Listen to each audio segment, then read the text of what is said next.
hacer la presentación al doctor. Ok, muy buenas noches con cada uno de ustedes, estimados invitados, estudiantes de medicina, y sobre todo agradecer por la presencia y predisposición al doctor Dani Iparraguirre de Castro. Él es especialista en ginecología y obstetricia, es médico egresado de nuestra alma mater, tiene una especialidad realizada por la Universidad Nacional Mayor San Marcos en el Hospital Materno Infantil San Bartolomé. Es miembro adjunto de la Asociación Peruana de Colposcopía y Patología. Es miembro adjunto de la Sociedad Peruana de Ginecología y Obstetricia. Y, y también, de hecho, es médico asistente en nuestro Hospital Regional Emilio Balizán y Hospital 2 de Salud Huánuco. Muchas gracias, doctor, por estar presente esta noche. Le doy la venia para que pueda iniciar esta ponencia. Gracias. Hola, buenas noches. Peyet, ¿se escucha? Sí, doctor, excelente, está bien. Ok, ok. ¿Está bien la presentación? Sí, O sea, ¿se ve mi pantalla? sí, puede probar si Ok. pasa las diapositivas, por favor. Ahí estoy Excelente, pasando. doctor. Sí, doctor. Ok, Queda, doctor. ok, ok. Muy bien, muy bien. Chicos, buenas noches. Bueno, como ya, ya mencionaron, soy, un alumno egresado, soy un ex alumno de la UNEVAL. En realidad, para mí es un honor brindarles una ponencia y en verdad estoy agradecido con la comisión por la invitación, ¿no? Volver a exponer, o darles este alcance, para mí me llena de orgullo, ¿no? Muy bien, el tema que he elegido es es el enfoque actualizado en diagnóstico y prevención de preeclampsia, ¿no? Y ustedes pueden preguntar, ¿no? Doctor, ¿usted por qué elige ese tema, no? Ahora, elijo ese tema, uno, por el tema académico que se está dando en los últimos años, está siendo muy preguntado en realidad. Bueno, la preeclampsia es todo un libro en realidad, ¿no? Entonces, solo acá vamos a enfocar solamente el tema de prevención y diagnóstico, ¿no? Ahora, más adelante quizá podamos coordinar el tema del manejo, quizá las complicaciones asociadas, que igual en esta ponencia también la vamos a ir tocando, ¿no? Veo que algunos están conectados, ¿no? Algunos, y yo le mencioné a la chica que coordinó conmigo que iba a hacer algunas preguntas. ¿Está bien? ¿Está de acuerdo, Payet? Sí, doctor, por supuesto. La mayoría de acá somos de Ok, sexto ok, año, no ok. tenemos ningún problema. Correcto, entonces, claro, claro, y sí, sí, ya recordé a algunos alumnos que he conocido por ahí con los que he podido tener alcance, ¿no? Ya, bueno, sin este preámbulo, paso, bueno, esa es la bibliografía que he utilizado, más que todo son artículos de revisión actualizados entre los últimos 5 años, este, bueno, les hago hincapié y les cuento un poco sobre mi experiencia con respecto a la investigación, que yo al llegar al internado no tenía mucha experiencia en temas de investigación y búsqueda bibliográfica de artículos. Sin embargo, otros colegas, otros cointernos ya tenían una visión diferente, ¿no? Cuando yo conversaba con ellos, yo a veces hablaba de libros o de academias, ellos ya me hablaban de nivel de evidencia, ¿no? Así que hacer tema de investigación es importante, ¿no? Bueno, con respecto a la preeclampsia, vamos a ver un poco de historia, que ya vemos que no es un tema actual, en realidad ya es un tema muy antiguo, ¿no? Y en el siglo V antes de Cristo, ya Hipócrates, el padre de la medicina, con su famosa frase, donde hay amor por el arte de la medicina, hay también amor por el hombre, ¿no? Y en su texto Corpus Hippocratic, él advirtió que los dolores de cabeza intensos, la pesadez y la tendencia al letargo durante el embarazo eran signos de mal pronóstico que precedían a los ataques convulsivos, ¿no? Entonces ya vemos, ¿no? Que desde mucho antes ya se estaba describiendo ese trastorno hipertensivo, ¿no? Bueno, en 1963 el obstetra Morisot también observó a las gestantes y él dijo que las primigestas aumentaba significativamente el riesgo de sufrir convulsiones, lo que hoy ya conocemos como eclampsia, ¿no? Y vamos a la actualidad, ¿no? En la actualidad, el profesor, así lo conocemos nosotros como el profesor Kipros Nicolaides, es el padre actual de la medicina materno-fetal, cuya labor ha revolucionado la obstetricia al comenzar a tratar al feto como un paciente independiente de su madre. A la vez también diseñó métodos de detección de anomalías cromosómicas como el síndrome de Down mediante la medición de la translucencia nucal por ecografía combinada con hormonas maternas, ¿no? Esto más conocido comúnmente como la ecografía genética, ¿no? Y en el lado derecho superior, Kipro Nicolaides también propone un nuevo modelo de evaluación de los controles prenatales con la pirámide invertida, ¿no? Esto es que quiere decir que en las primeras etapas de la gestación nosotros debemos tener mayor hincapié en los tamizajes, ¿no? Tamizajes de glucosa, tamizajes de presión, la ecografía genética, y de esta manera tener un mayor alcance y darle un mayor, darle unos, eh, detectar factores de riesgos en la paciente y poder darle tratamiento o consejería. Muy bien. Muy bien, entonces, ¿qué es lo que tenemos por preeclampsia? Que va a afectar entre el 2 al 4% a nivel mundial y es responsable, miren, de 46 mil muertes al año y 500 mil muertes fetales y neonatales cada año, ¿no? Esto básicamente está relacionado a la prematuridad y quizá a las complicaciones asociadas a la preeclampsia, ¿no? Ahora, ¿qué es lo que nos lleva también a la preeclampsia? Es que estos recién nacidos prematuros, en muchos casos de ellos muy prematuros, ingresen a las UCIs neonatales, ¿no? Y también las madres van a ingresar en sus complicaciones a las UCIs maternas. Por lo tanto, va a llevar un mayor costo. ¿Está bien? Este artículo también fue dirigido por el doctor Kipros Nicolaides, ¿no? Bueno, ¿cómo es la incidencia en el Perú?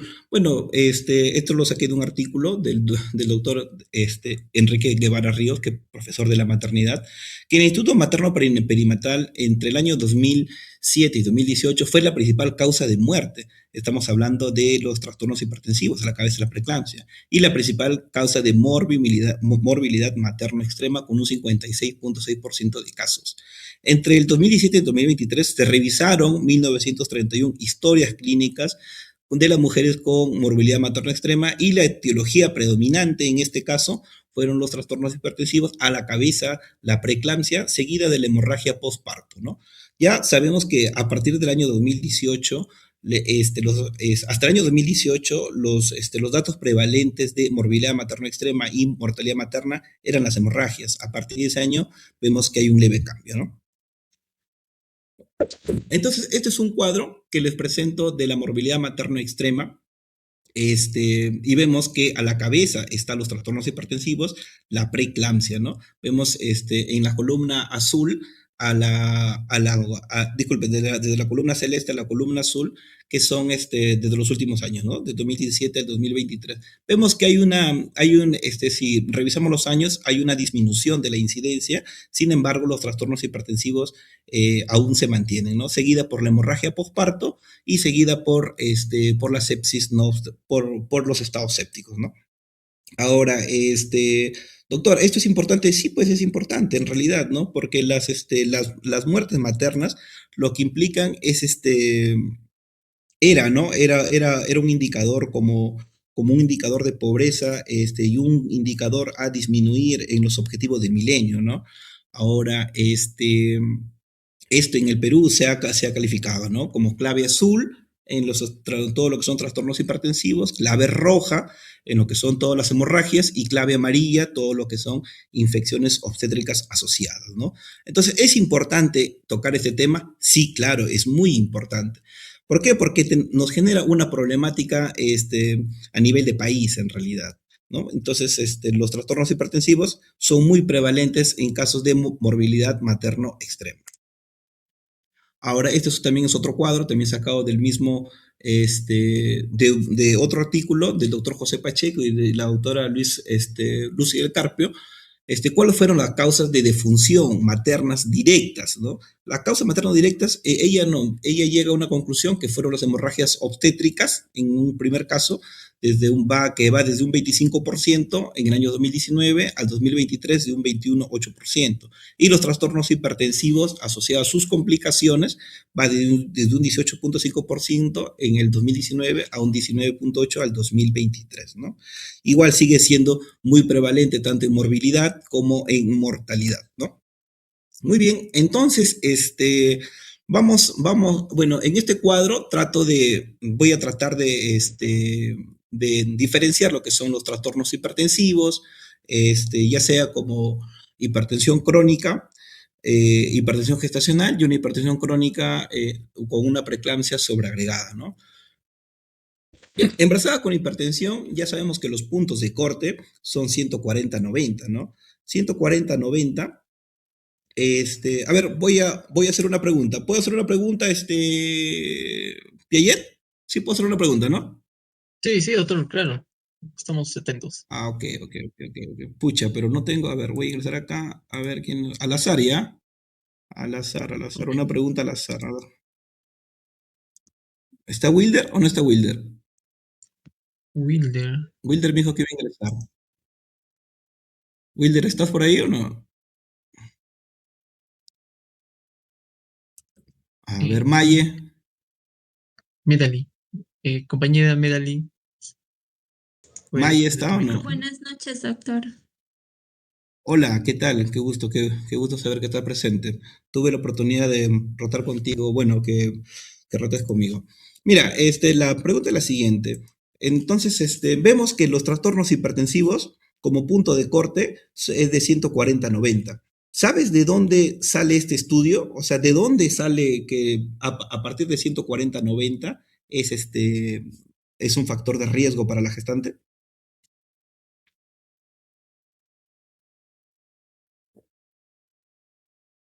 Te escucho, o se apagó tu audio. Doctor, sí,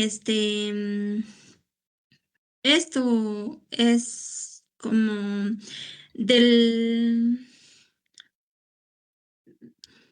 de los estudios epidemiológicos De del American College of Obstetrician and Gynecology.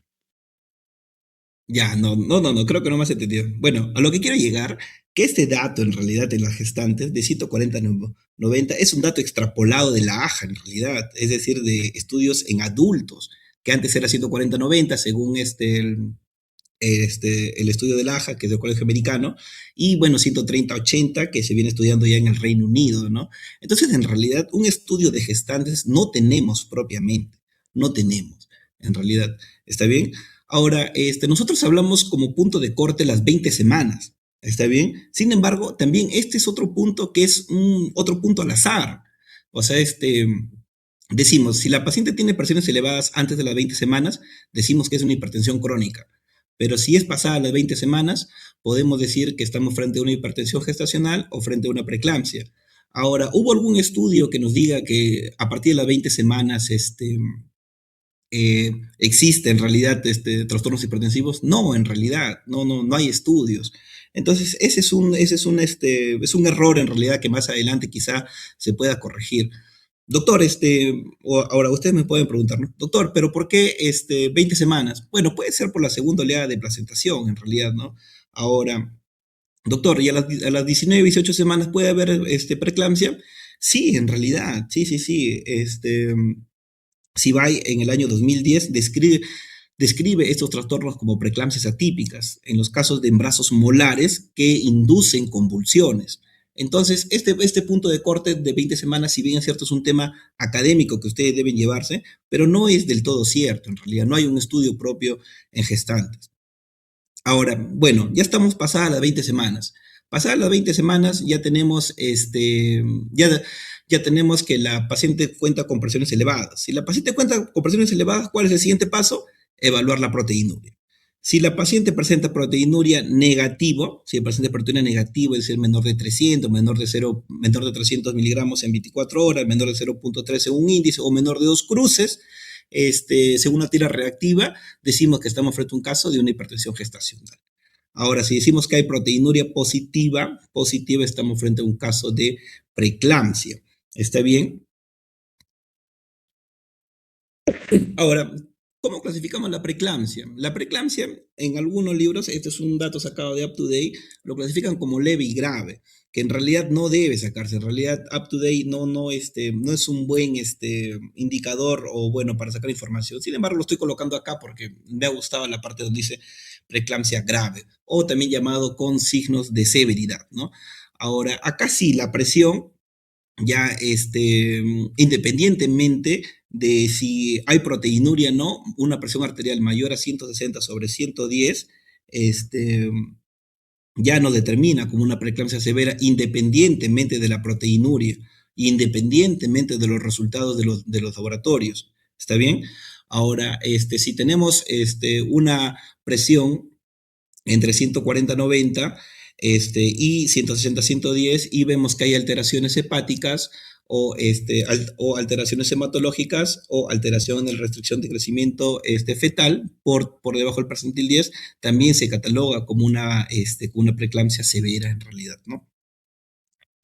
Muy bien, este es otro tipo de clasificación que lo hacemos como punto de corte a las 34 semanas y pasado esta, la tardía, ¿no? La incidencia o la prevalencia que hemos mencionado en un inicio es la suma de estas en realidad, ¿no? Ahora, sin embargo, ¿cuál de estas dos se desarrolla con efectos adversos perinatales? La precoz, ¿no? Vemos que el criterio de severidad 83% en la precoz frente a la tardía, que es un 30%. La precoz se desarrolla más con restricción de crecimiento fetal, se desarrolla más con los Doppler de las arterias uterinas alteradas, con anomalías placentarias y también con un perfil angiogénico alterado. ¿Está bien? Ahora, en la tardía, pasada las 34 semanas, la incidencia es mucho menor en realidad. Muy bien, esta es la etiología de la fisiopatología, la fisiopatología de la preeclampsia, ¿no? Primero acá vamos a describir, ¿no? Que a partir de las 12 semanas se produce la invasión del sitio trofoblasto y va a producir una remodelación de las arterias espirales, ¿no? Lo cual va a provocar que su lumen va a aumentar, es decir, que va a provocar una relajación y por lo tanto va a aumentar su calibre y va a disminuir la resistencia. ¿Está bien? Sin embargo, en los estados hipertensivos no se va a producir esto. Doctor, ¿por qué no se va a producir esto? Porque va a haber una alteración en esta remodelación, ya sea por la difusión mitocondrial. Esto va a llevar a un estrés oxidativo, esto va a llevar a una apoptosis y va a generar una lesión a nivel endotelial de forma crónica que va a afectar a todo el cuerpo. Por eso decimos que la preeclampsia es un daño multisistémico, es un síndrome de daño multisistémico en realidad. Bueno, los factores epidemiológicos lo que nos indican es lo siguiente, que si la paciente tuvo preeclampsia previa, recordemos que en obstetricia siempre es la ley del ex. La ley del ex tiende a repetirse. Antecedente de diabetes gestacional, factor de riesgo, que haya tenido diabetes gestacional en el embarazo anterior. Factor de riesgo para colestasis intrahepática, que haya tenido factor de riesgo de colestasis intrahepática. Factor de riesgo para placenta previa, paciente que haya tenido en su embarazo anterior placenta previa. Entonces acá no va a cambiar. Muy bien, como los factores son que la paciente haya tenido preeclampsia previa en su embarazo anterior o síndrome antifosfolipídico, multiplica por 8 en realidad la posibilidad de tener preeclampsia. La obesidad, la diabetes mellitus y la hipertensión lo multiplica por 4. Y patologías crónicas como la enfermedad renal crónica, autoinmune, embarazo múltiple o la nulliparidad nos va a multiplicar por 2 o por 3 el desarrollo de trastornos hipertensivos. Además de que el riesgo de recurrencia de la preeclampsia es pasada las 37 semanas, es un 10%, a diferencia de que si tuvo en un embarazo anterior, es muy probable que lo tenga ahora antes de las 28 semanas con una tasa de recurrencia de un 50%. Ahora, con respecto al síndrome de Hell, tiende a repetirse un 30% y eclampsia en un 20%. Estos son los factores de riesgo que nosotros debemos tener en cuenta. Factores de riesgos altos. Nosotros nos vamos a basar básicamente en las guías ACOG. Lo que ya se mencionaba, antecedente de preeclampsia, antecedente de enfermedad renal crónica, hipertensión arterial, diabetes mellitus tipo 1, tipo 2, enfermedades autoinmunes tipo LEF, tipo SAF y un embarazo múltiple. Está bien, que coinciden en realidad con las guías NICE del Reino Unido y también con las guías de hipertensión en el embarazo. Estos son factores de riesgo alto, es decir, que desde el primer control prenatal nosotros ya debemos tener a la vista estos pacientes. Y los factores de riesgos moderados es que la paciente sea una primigesta, los extremos de la vida, menor a 15 años y mayor a 35, obesidad, un IMC más de 35, periodos intergenésicos prolongados, más de 10 años, o antecedentes familiares de preeclampsia. Ahora, como ya les venía mencionando, la preeclampsia en realidad va a provocar un daño multisistémico, ¿está bien? Va a haber un daño a nivel endotelial y por lo tanto va a dañar órganos nobles.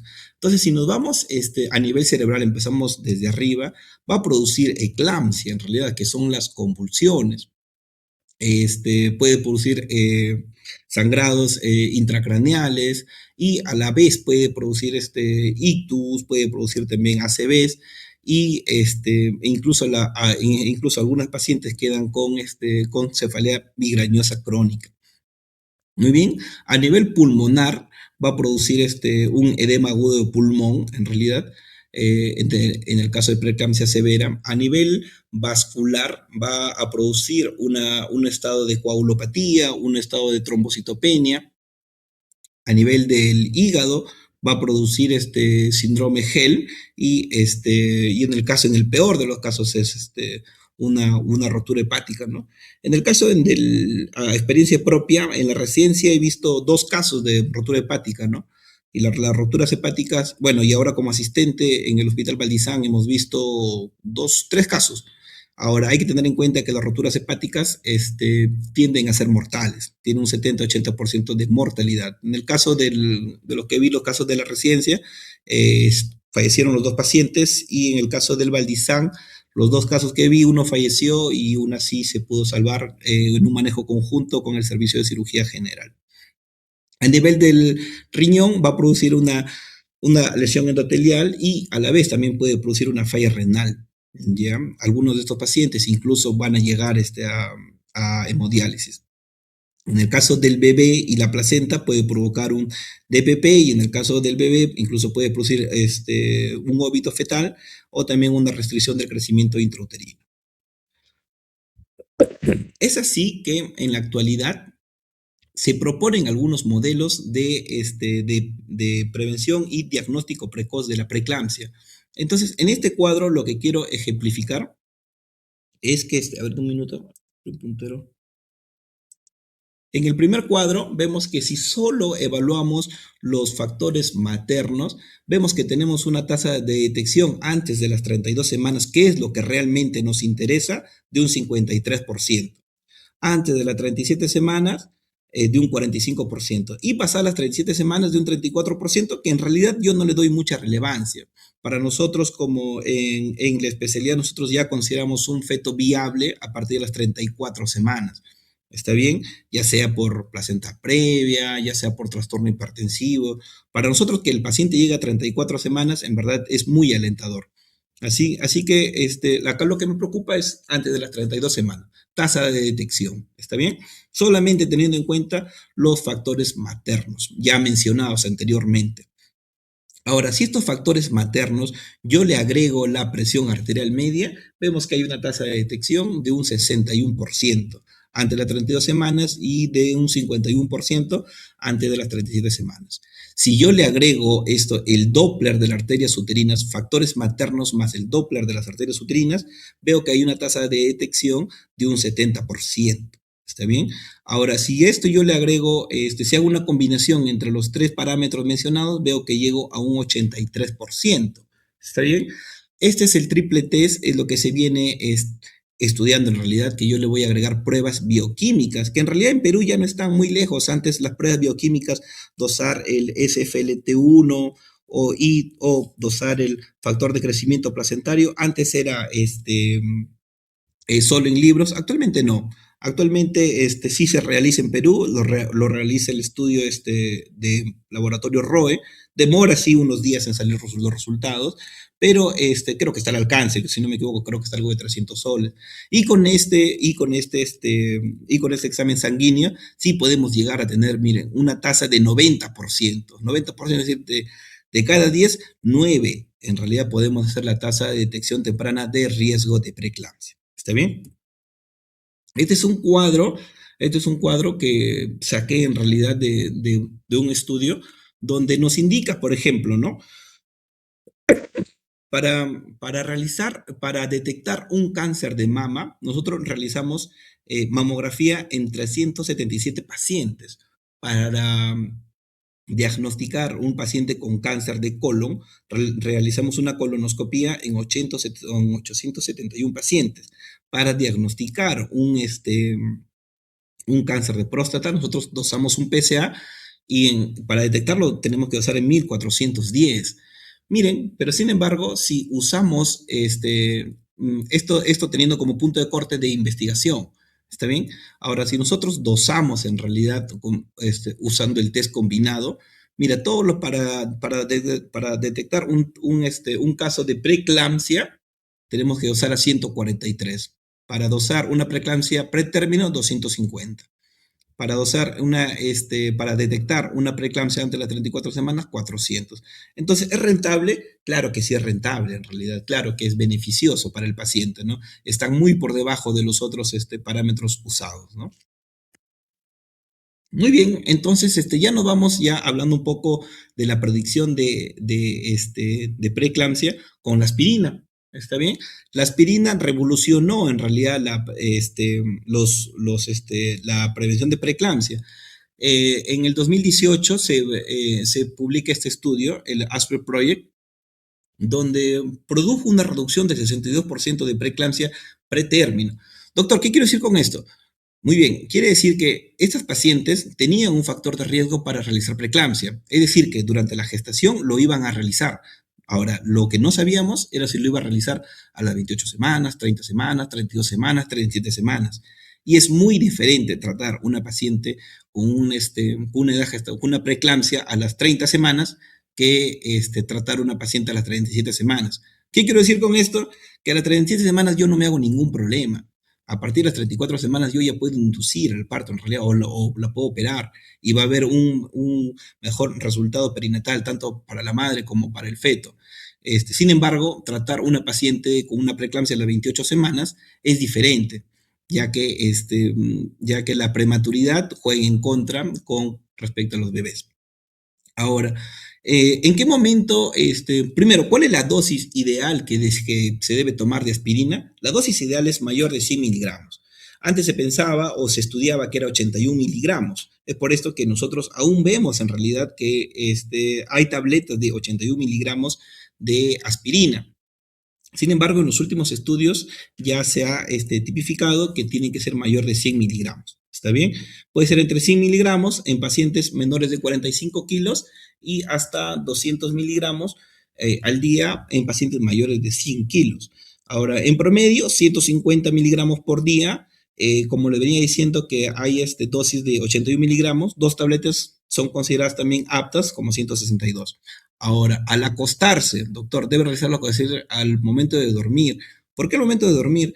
Porque, bueno, se viene estudiando que la fisiología o la prevención de la preeclampsia por la aspirina es por la disminución o la acción a nivel de las ciclooxigenasas que va a coincidir con el ritmo circadiano, que va a aumentar durante la noche.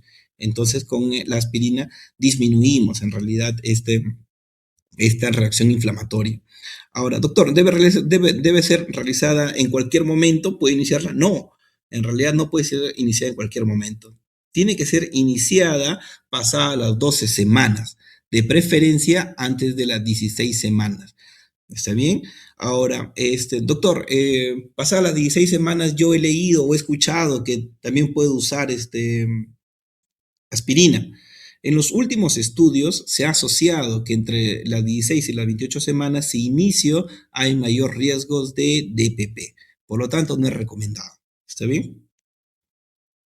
Bueno, ¿cómo funciona la aspirina? Vemos que va a haber una alteración en la invasión trofoblástica, lo cual va a ser prevenida por la aspirina, va a provocar una estabilización endotelial y va a provocar un menor efecto antiinflamatorio.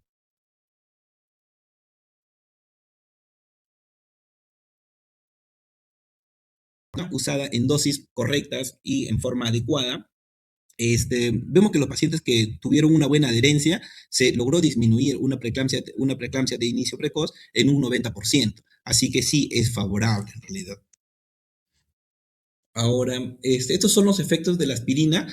En una preeclampsia, por ejemplo, menor a las 34 semanas, tuvo un riesgo relativo de 0.20, es decir que tuvo un beneficio de un 80% de casos de inicio temprano, antes de las 34 semanas, y con una preeclampsia antes de las 37 semanas de un 62% en realidad.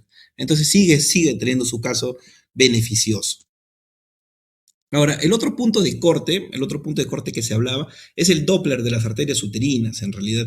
Entonces, es el mejor método en el momento para el cribado poblacional en el primer trimestre. ¿En qué momento? Entre las 11 y las 13.6 semanas, junto con la ecografía genética, en realidad.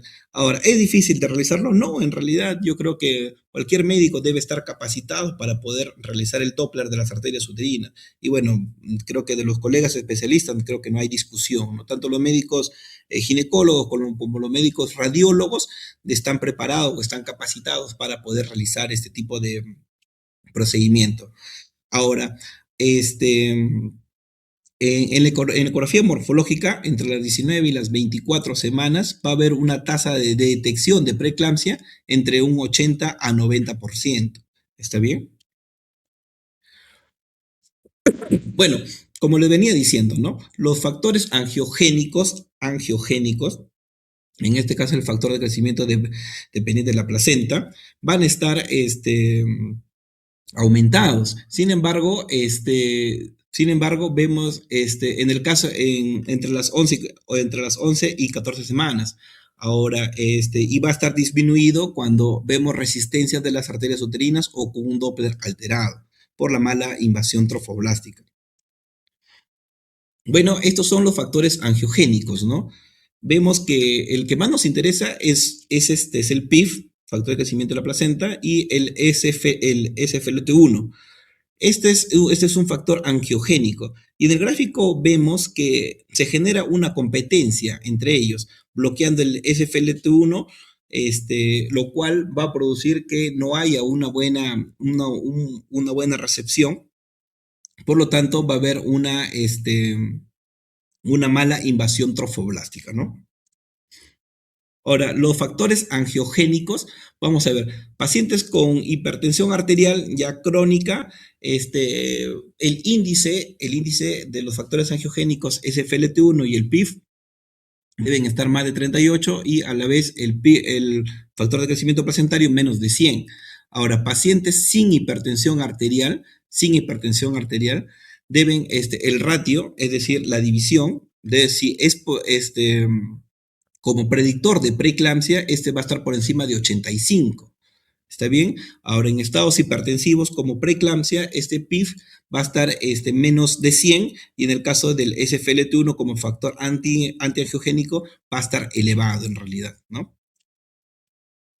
Ahora, otro punto o otro parámetro a evaluar en los estados hipertensivos y en la prevención de la preeclampsia es la toma correcta de la presión arterial. Muchas veces cometemos el error de no hacer una buena toma correcta de la presión arterial. Entonces, para esto vamos a seguir también las indicaciones del AJA, en realidad, ¿no? Paciente en reposo, entre 5 a 10 minutos, en el brazo izquierdo, que esté a la altura del corazón, en realidad, ¿no? Una flexión de 90 grados del brazo y antebrazo. Estas son algunas recomendaciones de la FIGO, que el test combinado del primer trimestre es el que tiene mayor valor predictivo en preeclampsia de inicio temprano. El mejor modelo es el que se combina tanto los factores maternos, ya mencionado como factores de riesgo, la presión arterial media, el factor de crecimiento placentario y el Doppler de las arterias uterinas. Una recomendación práctica donde no sea posible la toma de biomarcadores y o el Doppler de las arterias uterinas, el screening debe ser con factores de riesgo como la presión arterial media y no solo factores de riesgo. Este es un, este es un metaanálisis que fue publicado en Cochrane, donde de 60 estudios de 36.000 mujeres con mayor riesgo de tener preeclampsia basado en factores de riesgo clínicos, demuestra que las aspirinas a dosis de 50 a 162 miligramos diarios redujo la preeclampsia con una dosis dependiente, con un riesgo relativo de 0.82, además de bajar la tasa de complicaciones maternas graves, parto pretérmino o muerte perinatal. Con respecto al calcio, el calcio redujo la preeclampsia en un 50% aproximados en aquellos pacientes que están a término o pretérmino o con dosis altas de 1 gramo diario en realidad. Sin embargo, el calcio fue solo efectivo en mujeres con poca ingestión de calcio diario. Este es un algoritmo y esta es una propuesta de cómo se deben tamizar los trastornos hipertensivos, ¿no? Vemos que en el primer trimestre, en la parte superior, entre las 11 y la semana 13, se debe hacer primero una buena historia clínica, evaluando los antecedentes. Segundo, una toma correcta de la presión arterial. Tercero, el Doppler de las arterias uterinas junto con la ecografía genética. ¿Está bien? Ahora, sí, todos estos datos lo introducimos a una calculadora de la Fetal Medicine Foundation. Entonces, si nos arroja que hay alto riesgo de preeclampsia, ya no hay problema. Podemos iniciar la aspirina. Si hay bajo riesgo de preeclampsia, no iniciamos la aspirina y nos vamos a la segunda evaluación, que es entre las 19 y las 24 semanas, que también va a coincidir con la ecografía morfológica.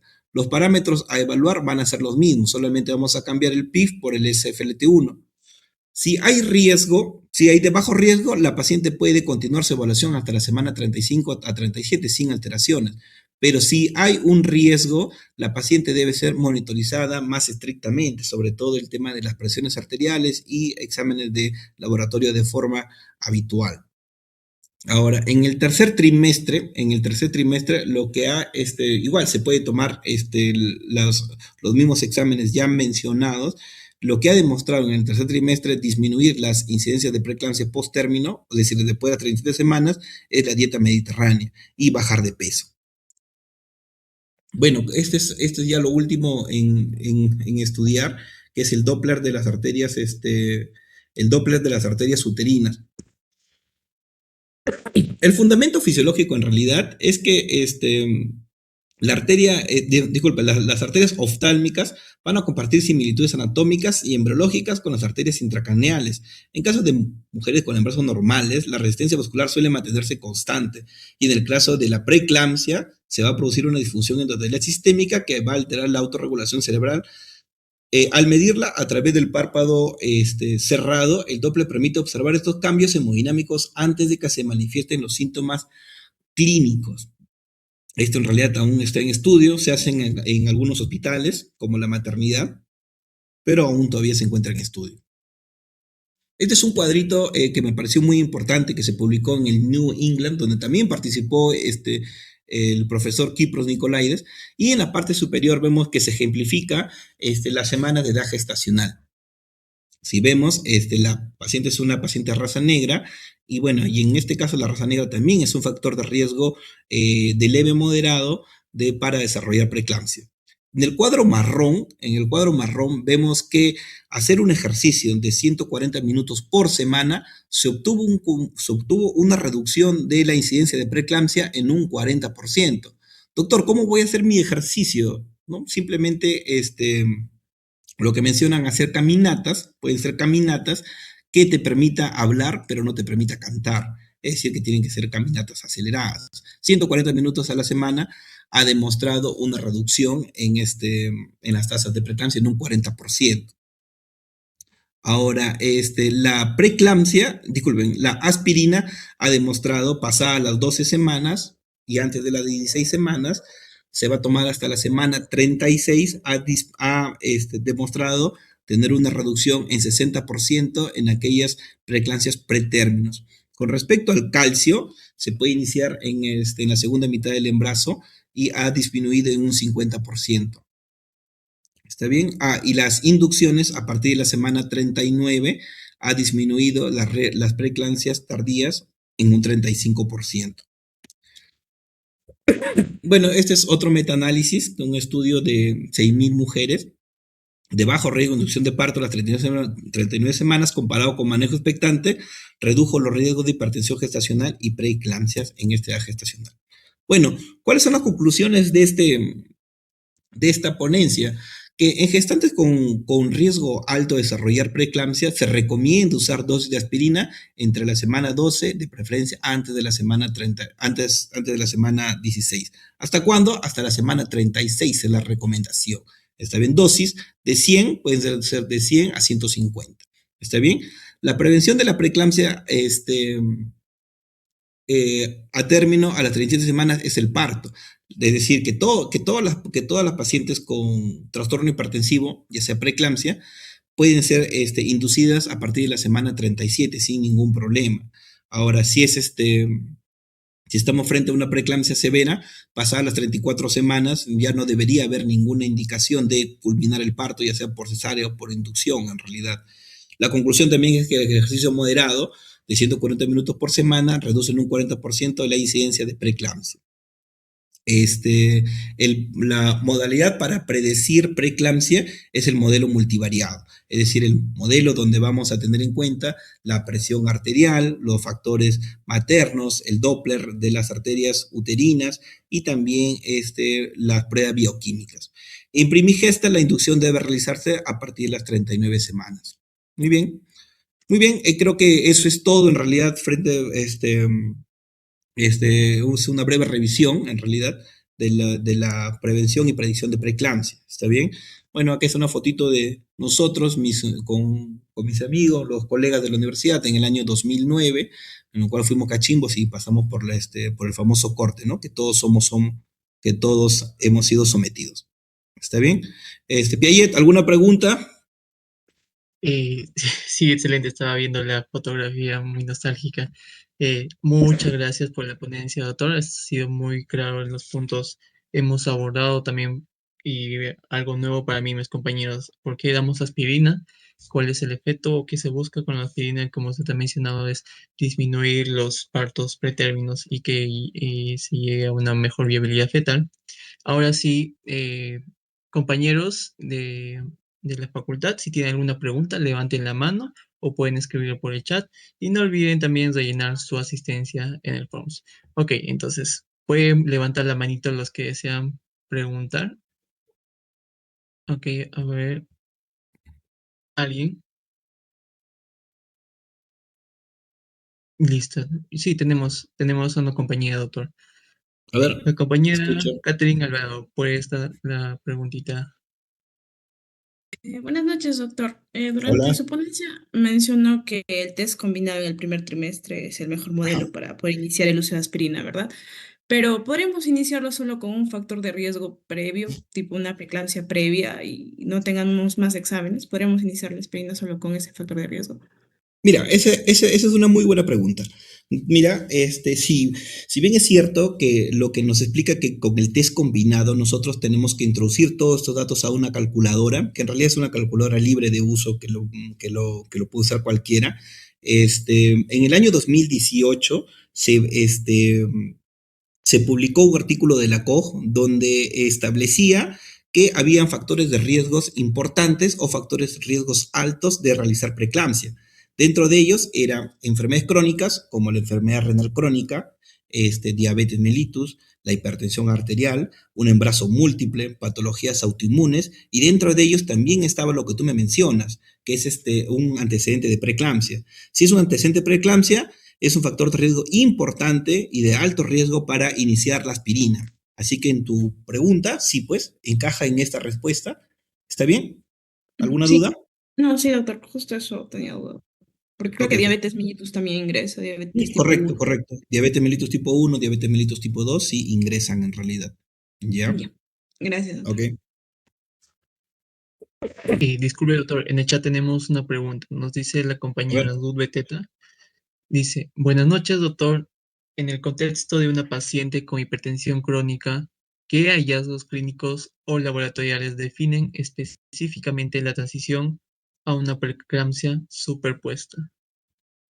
Ok, ok. Entonces, estamos enfrente de una hipertensión crónica. ¿Está bien? Es decir, que ya vino y que ya es una paciente que previo al embarazo ya ha sido diagnosticado como hipertensa. ¿Está bien? Ahora, dentro de la clasificación de la preeclampsia, vemos que es preeclampsia, vemos que es hipertensión crónica y hipertensión crónica con preeclampsia sobreagregada. En este caso, cuando hay alguna preeclampsia sobreagregada, nosotros podemos encontrar una proteinuria de novo que no suele haber en el caso de una hipertensión crónica o un aumento, en realidad, un aumento en un 20% sobre la presión basal. ¿Está bien? Esos son los dos puntos que se suelen evaluar. Ahora, agregándole a esto, acá también si hay una alteración en los exámenes laboratoriales, tanto el perfil hepático, TG-TGP, la creatinina, una alteración en el hemograma, en las plaquetas, entonces vemos que también puede ser catalogado como una hipertensión crónica más una preeclampsia sobreagregada. ¿Está bien? Sí, sí, son buenas preguntas. Son preguntas que me han hecho en mi residencia en algún momento.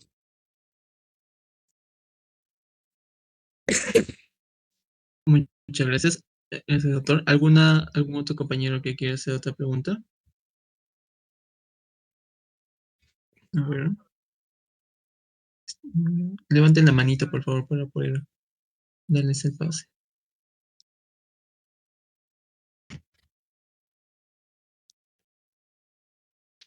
Ok, la compañera Medali Maye nos va a hacer una pregunta más. Te escuchamos, Medali. Doctor, ¿existe una evidencia actual que respalde intervenir antes de 140/90 en gestantes con factores de alto riesgo para prevenir preeclampsia? ¿Cuál es tu nombre, disculpa? Medalit, Medley, ¿cuál es tu apellido? Maye, Maye. ¿Maye, la misma Maye que hace rato pregunté? sí, Ya, sí. Medley, mira, esa es una pregunta también muy, muy importante en realidad, ¿ya? Mira, como yo te mencionaba hace poco, los puntos de corte de 140/90 son puntos de corte extrapolados en realidad de pacientes adultos, en realidad. ¿Está bien? Ahora, de acá viene que en el año 2013, CIBAI, que también es uno de los hindús que estudia mucho los trastornos hipertensivos, publica los trastornos, bueno, la preeclampsia atípica. ¿Está bien? ¿Qué es lo que significa esto, doctor? Doctor, una paciente con presión de 130/80 y ha hecho síndrome HELP. Pucha, entonces decimos, oye, aguanta, pero no está cumpliendo el parámetro de 140/90. No, no necesariamente. Entonces, esto entra en el concepto de preeclampsia atípica. ¿De que se puede dar? Sí, sí, sí, sí se puede dar. Está documentado en realidad. ¿Está bien? Ahora, doctor, se puede dar también que haya, y otro ejemplo también claro es en el caso de las adolescentes. Las adolescentes, por ejemplo, tienden a tener presiones arteriales más bajas a comparación de adultas, en realidad. Estamos hablando en el contexto de gestantes. Entonces, para ellas, por ejemplo, no se debería tratar presiones como 140/90. Para ellas debería ser menor. Sin embargo, a la actualidad aún está en estudio, en realidad. Uno de los que más estudia todo este tema es Arturo Vigil de Cuadras, que es un guatemalteco muy, muy impresionante. Te invito también a que lo sigas en redes sociales o puedes checar sus videos en el YouTube, también toca este tema de la preeclampsia atípica. ¿Sí? Está bien, o sea, no nos guiemos, o sea, si bien es cierto que las bibliografías actuales dicen que es punto de corte 140/90, pero no necesariamente es así. En realidad, ¿puede ser menos? Sí, puede ser menos. O sea, sí hay algunos casos en realidad, ¿no? Para pacientes con 130/80, 120/80 y están haciendo un HELP de fondo. Entonces, oye, aguanta, pero no hay preeclampsia, o sea, no hay presiones elevadas. No, no tiene nada que ver, eso ya pasa a un segundo contexto. ¿Está bien? Gracias, doctor. Ok. Gracias, Medali. ¿Algún otro compañero que quiera hacer una pregunta? Mientras tanto, doctor, también quería consultar. Ok, acá tenemos. Mi compañera Lourdes Hacha nos pregunta. Buenas Hacha, noches, Hacha doctor. también rotó conmigo, pero ¿no? Hacha, sí, Sí. sí. Ya bueno, dime. ¿Cuál es el valor clínico real del factor soluble 1 sobre el factor crecimiento placentario, la relación entre esos dos, Ya, en el eso, manejo de eso, la preeclampsia de inicio temprano? ya, eso acá lo puse en una diapositiva. A ver, acá, si no el punto de corte es 85 o 0,85. Me está hablando del índice, pues, ¿no? Del índice. En el caso de hipertencias crónicas, el punto de corte es 38 y en el caso de pacientes sin hipertensión arterial o con factor de riesgo, el índice o el ratio SFLT1 versus el PIF es de 85 en realidad. ¿Ya? Y como solos como, o sea, solo como tal, solo en preeclampsia, el PIF vemos que está disminuido, menos de 100, y el SFLT1 como factor antiangiogénico está elevado, ¿no? Ok, muchas ¿Sí? gracias, doctor. Eh, también la compañera había agregado una segunda pregunta que me A parece ver, pertinente. Si estos niveles, por ejemplo, si tenemos un factor placentario de crecimiento alterado considerablemente, por ejemplo, eh, esto nos serviría para diagnosticar o predecir complicaciones. O sea, si hay una mira, correlación entre el valor correcto, que yo correcto. encuentro con las complicaciones. Mira, frente a las complicaciones y a los factores bioquímicos, aún todavía están en estudio, en realidad. No hay estudios actualmente claros que una alteración en estos factores bioquímicos nos puede llevar a mayor efectos adversos perinatales. Esa pregunta todavía como que está en el aire, por así decirlo. No hay resultados concluyentes al respecto. Ok, muchas gracias, doctor.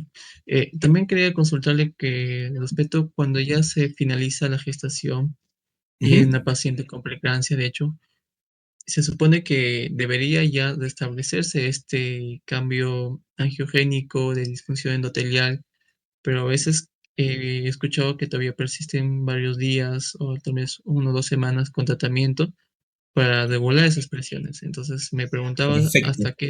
hasta qué tiempo esperamos que debería regularse la presión arterial en este caso de pacientes con preeclampsia. Ya, mira, esa es una pregunta importante.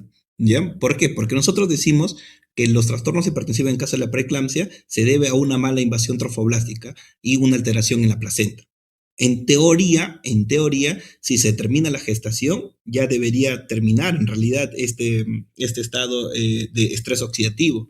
Sin embargo, hay estados en realidad, como tú mencionas, postparto, que los pacientes desarrollan complicaciones en realidad. Y a la cabeza el síndrome HELP, en realidad que todos le tenemos miedo en realidad. Ahora, mira, acá lo correcto es hasta cuándo deberíamos hacerle seguimiento a estos pacientes.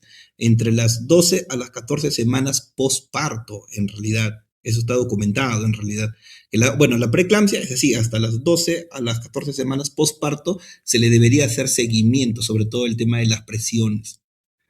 ¿Está bien? Eso también entra dentro de los fenotipos de la placenta o los estudios o la etiopatogenia de la preeclampsia. Uno de los factores es la placenta. ¿Está bien? Sin embargo, aún así se vienen estudiando porque hay también factores cromosómicos propios de la madre que desarrollan preeclampsia postparto que no tienen nada que ver en realidad, ¿no? O sea, no tiene, o sea, como te digo, ¿no? En teoría, y vuelvo a recalcar, ¿no? Acá la placenta es el enemigo silencioso en realidad, ¿no? En el caso de la preeclampsia. Sin embargo, al terminar, ya debería mejorar los síntomas, pero no, en algunos casos empeora. ¿Está bien? ¿Hasta cuándo? Hasta las 12 a 14 semanas postparto. ¿Está bien? E incluso para agregar, aquellas pacientes que realizan trastornos hipertensivos tienden a realizar efectos, enfermedades crónicas posteriores. Es decir, si esta paciente genéticamente que iba a tener presiones arteriales elevadas o hipertensión crónica o diabetes a partir de los 60 años, los estudios dicen que las enfermedades crónicas se reducen, es decir, que esta paciente probablemente haga hipertensión o probablemente haga diabetes a partir de los 45 o 50 años, o 45 o 45 años. Reduce entre 15 a 20 años el inicio de las enfermedades crónicas. Muy amable, doctor. Gracias por la respuesta. ¿Algún otro compañero más que quisiera hacer una pregunta o un comentario? Doctor, buenas noches. Hola, Bueno, hola, claro. sí, doctor, bueno, mi pregunta iba acerca del seguimiento en cuanto al riesgo de preeclampsia en el segundo trimestre. Había leído acerca del notch protodiastólico, no sé si sería un buen indicador actualmente. Y mi segunda pregunta va acerca del cociente que había mencionado, de los factores angiogénicos y antiangiogénicos. ¿Qué tan posible es aquí en Perú, en nuestra realidad, la monitorización con las pruebas bioquímicas, ¿no? Ok, ok. Mira, con respecto al notch protodiastólico, como tú lo mencionabas, antes, por así decirlo, hasta hace 5 años, era un marcador patognomónico del Doppler de las arterias uterinas alteradas. Creo que si no me equivoco, a ver, creo que tengo por acá una foto. No lo mencioné porque es un concepto antiguo, pero sí está bien que lo menciones. E incluso en algunas preguntas, las he visto en realidad que sí que lo mencionan como el notch protodiastólico o una disminución en el descenso en la línea de base diastólica. Acá está. Acá está. ¿Está bien? ¿Ves el puntero rojo? ¿Está viendo? ¿Se aún se proyecta en pantalla? Sí, Sí, doctor. doctor, sí, Ya, el notch protodiastólico es este descenso que estoy señalando. ¿Está bien? Esta onda que es una caída. Este es el pico sistólico y este es el pico diastólico. Entonces, esto que estoy señalando, esta onda, es el notch protodiastólico. Que a diferencia, cuando hay una buena remodelación de las arterias espirales, vemos que no existe en realidad, ¿no? Y vemos que su diástole es mucho mejor en realidad, ¿no? ¿Está bien? Entonces, eso con respecto a tu pregunta, ¿no? Ahora, el notch protodiastólico antes era sinónimo, en realidad, era sinónimo de que haya una alteración, ¿está bien? Ahora, actualmente no, actualmente se suman tanto la arteria uterina, el Doppler el IP de la arteria uterina de izquierda, de la arteria uterina derecha, se saca un promedio y este promedio en realidad entra a la calculadora. Está bien, entra una calculadora donde se van a ingresar factores de riesgos maternos, la edad del paciente, factores bioquímicos, y esta calculadora nos va a arrojar en realidad si la paciente es candidata o no es candidata a usar aspirina. ¿Está bien? Eso con respecto al notch protodiastólico. Con respecto a las pruebas bioquímicas que me están mencionando, hasta hace unos años, era por así decirlo, era dificultoso. Incluso yo recuerdo que mi residencia entre el año 2020 y 2023 era dificultoso acceder.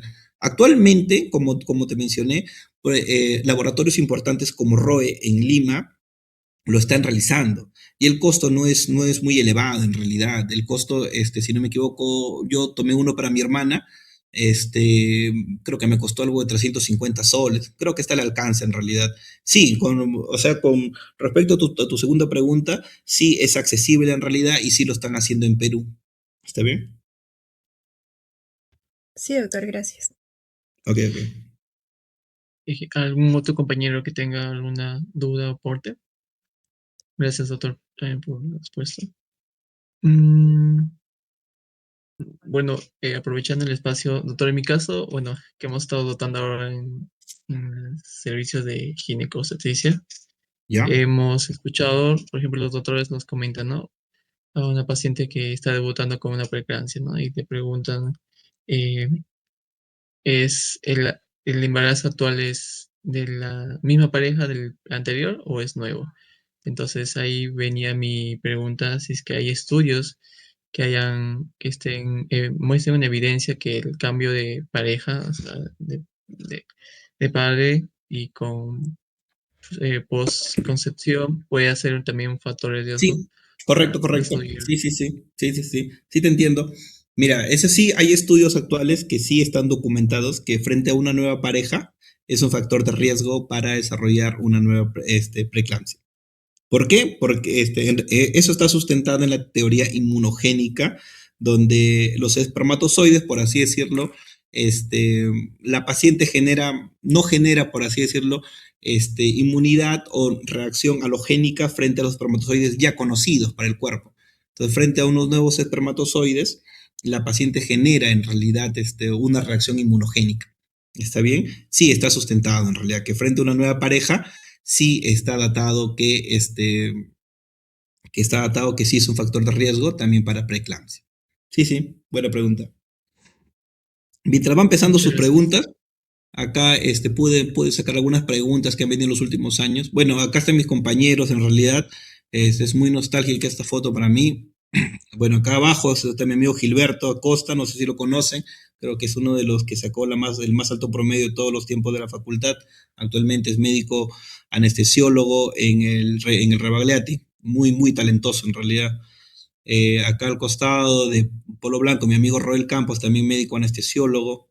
Jimmy, el doctor Jimmy, que es médico neumólogo, creo que les he enseñado, ¿no? El doctor Jimmy, Zulca, el doctor Zulca, Ah, sí, Odor, sí, médico sí, verdad. neumólogo, ya él también en promoción. El doctor Abel Chávez, que él está trabajando en Huancayo, también un alumno talentoso, es médico urólogo. El doctor Larry Condeso, él está haciendo traumatología ahorita en el hospital de Huancayo. Mi amigo Gianfranco Condeso, también muy querido por todos nosotros. Mi amigo el doctor Leandro, no sé si lo conocen, el doctor Leandro, más conocido como Vale, también es médico ginecólogo junto conmigo. Mi amigo Smith Fernández, Smith es médico traumatólogo. Acá se me olvidó su nombre, casi no se reunía, pero Andrés, pero su apellido no recuerdo ahorita. Andrés es médico nefrólogo. Acá está Jimmy Peralta, Edwin Peralta, que también es médico ginecólogo. Acá nuestro amigo Daniel Espinosa, que actualmente es médico neurocirujano, que también está trabajando en el hospital, ¿no? Bueno, acá les preparé algunas preguntas sencillas, en realidad también unas preguntas muy sencillas que creo que con lo hablado en esta ponencia son muy fáciles de desarrollar, ¿no? Mira, ENAM Extra, Examen Nacional de Medicina 2024, tercigese, 36 semanas de 30 años de edad, posterior a una discusión presenta cefalea, se halla con terapia con alfa-metildopa desde las 8 semanas, es decir, probablemente sea una hipertensa crónica, bien controlada y con buena adherencia terapéutica.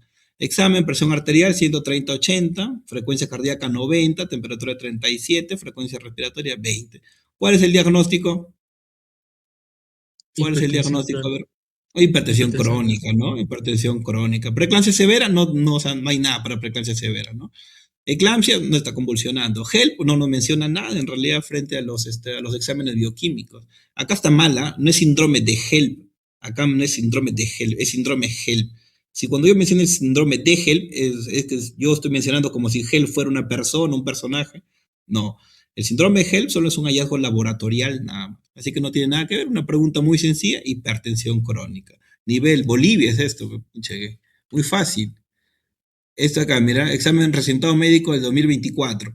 Según digesta de 12 semanas, antecedente de preeclampsia severa y lupus eritematoso sistémico, presión 160, frecuencia cardíaca 72, UTE de 12, latido cardíaco 140, ecografía, gestación activa de 12 semanas, no signo de cromosomopatía, Doppler arteria uterina con aumento de la resistencia. ¿Cuál es el tratamiento profiláctico? Ah, pero no sea malo, pues esto es muy fácil también. ¿Cuál es la respuesta Piaget acá? Eh, Obvio, claramente, doctor, es la B. La B, no muy Ácido fácil. Pues, no, mira, así viene, mira, la residencia, resultado médico 2024. ¿Ya? Muy fácil en realidad. ENAM 2024. Primigeste 38 semanas. Acude por dolor en hipocondrio derecho. Presión arterial 160/110. Abdomen, altura uterina 32. Longitudinal cefálico izquierdo. Latido cardíaco 142. Plaquetas 90.000. TGO 160.000. TGP 130. LDH 700. ¿Cuál es el diagnóstico? Pucha, que también muy fácil, ¿no? Pucha, acá deberían complicarlo con algo en realidad, ¿no? Síndrome HELP, ¿no? Muy sencillo, en realidad viene respecto a los trastornos hipertensivos. A ver acá, dice, usted se encuentra en sus serums, un centro de salud nivel 1-3, donde acude una gestante de 36 semanas por presentar epigastralgia desde hace una hora. Examen, presión arterial 150/90. Altura uterina 30, lateo cardíaco 140. Dinámica uterina ausente. ¿Cuál es la conducta a seguir? A ver, alguien, algún voluntario.